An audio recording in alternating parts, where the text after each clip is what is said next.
G'day everyone, it's Chris Carlin here, masteryourmoneynow.com.au, helping you take control of your finances from the comfort of your own home. And what I want to talk about in this Whiteboard Wednesday is why you are not saving money. I know this is a frustration I know many of you watching this video are facing right now. You feel like you're working all these hours, money goes into your account, it goes out the next day. Why are you not saving money? I've got 3 ideas that I want to share with you. And one of the first things I want to say that's not on here. First and foremost, I don't believe it's because you're a bad budgeter, okay? I see this all the time. People think you just got to budget better and you just got to spend less and do all these kind of things. Now, they may help. I'm not saying don't have a budget. I'm not saying review your expenses, but I dare say that 90% of you already got something in place already and doing a pretty good job of it. It's very rare that I see someone that I say to them, look, you probably need to cut your expenses. There's other things that I think you need to be considering to help you to save money. So let's have a look at these 3 things. First and foremost, a lack of purpose.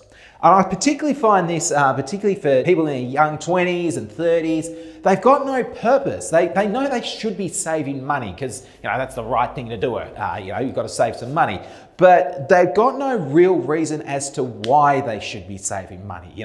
Are they? And so what we sit down with clients, particularly in their 20s and 30s, is we sit down and figure out, well, what's actually important to them? Where do they want to be in 1, 2, 3, 5, 10 years time? And then save some money towards that. You take a typical, someone who's just graduated from university on a full-time wage, they've got all this money, just sit in the bank account. I mean, how boring is that? But if you're actually using that money to save for your first home or save for a holiday or save for an investment so you can retire early, then there's some purpose. And all of a sudden, people are so much more motivated to save.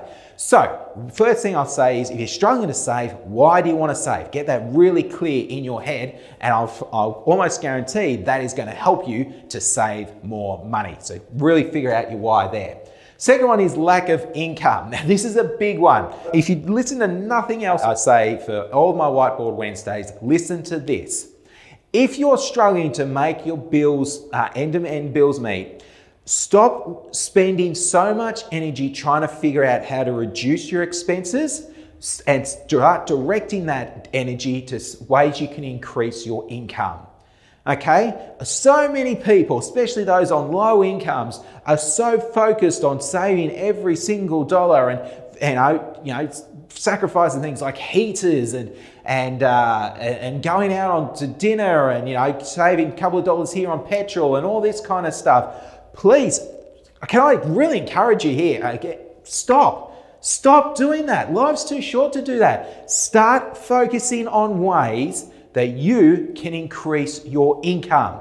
And again, I've been doing budgeting for 8 years now. I would say that for 90% of you, you don't have an expenditure problem, you've got an income problem.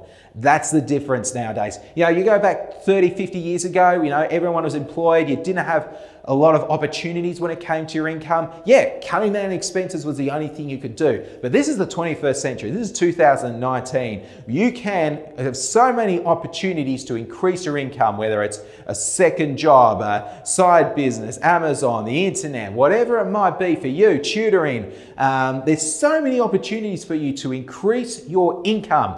If you focused on that, it's not so much reducing your expenses. If you start focusing on increasing your income, you're going to find saving money going to be a lot easier, okay? And the third one I want to talk about is lack of structure. See, people have got a budget in place. They've got, they can track their expenditure, but if budget is just, numbers on a piece of paper, it doesn't actually mean anything. What I find is that a lot of people don't know how to put a budget in place.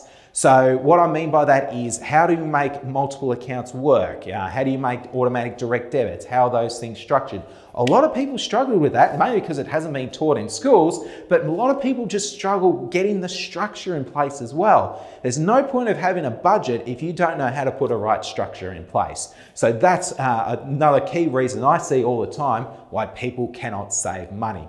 So if this is something that is really appealing to you, what I want you to do is go to masteryourmoneynow.com.au/budget. We've got a course which goes through all this in a bit more detail. It's 2 hours long. It goes through a lot of videos and tells you not only how to create a budget, which is important, but how to get the structure in place as well. Or if you don't want to do that, you want to get someone else to do it for you, go to masteryourmoneynow.com.au/get started, and you can work with myself or one of my team members where we can get a budget in place that's structured, that's got purpose behind it as well, and we can also talk about ways that you can increase your income. Book yourself in for a free chat. Let's see where you're at and let's see how we can help you. Hey, if this video is something that you enjoyed, please share it with your friends, family, and work colleagues. And my name's Chris Carlin. Looking forward to seeing you next week's Whiteboard Wednesday.